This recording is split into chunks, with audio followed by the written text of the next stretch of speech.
બોટાદમાં કિસાન પંચને મંજૂરી મળી નથી।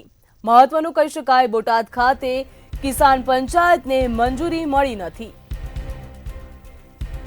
જ્યાં જિલ્લા પોલીસ વડાએ પ્રતિક્રિયા આપી। જિલ્લા પોલીસ વડા દ્વારા પ્રતિક્રિયા આપવામાં આવી છે। જ્યાં કિસાન પંચાયતને મંજૂરી આપવામાં આવી નથી તેવું કહેવામાં આવ્યું। કિસાન પંચાયતને મંજૂરી જ આપવામાં નથી આવી ત્યારે કાયદા વ્યવસ્થાને લઈને મંજૂરી આપવામાં આવશે નહીં તેવું પણ નિવેદનમાં કહેવામાં આવ્યું। જ્યાં કાયદો અને વ્યવસ્થાના મંજૂરી આપી શકાય તેમ નથી।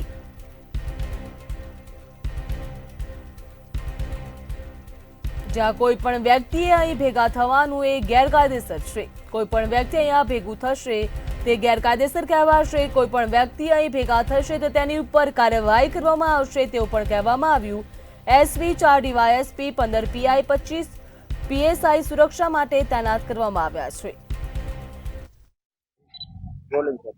આજે અમુક લોકોએ બોટાદ માર્કેટિંગ યાર્ડમાં જે કિસાન મહાપંચાયતનું એલાન કર્યું છે તો હું એ વિશે કહેવા માંગુ છું કે આવા કોઈ કિસાન મહાપંચાયતની મંજૂરી એ લોકોએ મેળવેલ નથી અને મંજૂરી આપવામાં આવેલ નથી। તો હું લોકોને અપીલ કરું છું જે કોઈ આમાં સામેલ થવાનું હોય તો એ આમાં સામેલ નહીં થાય, કેમ કે આ બધું ગેરકાયદેસર છે અને આ કાયદાના સંઘર્ષની સ્થિતિ છે। આપણે કાયદા વ્યવસ્થા જાળવવા માટે આવી કોઈ મંજૂરી આપણે આપવામાં આવેલ નથી અને અત્યારે જે છે ચુસ્ત પોલીસ બંદોબસ્ત રાખવામાં આવેલ છે।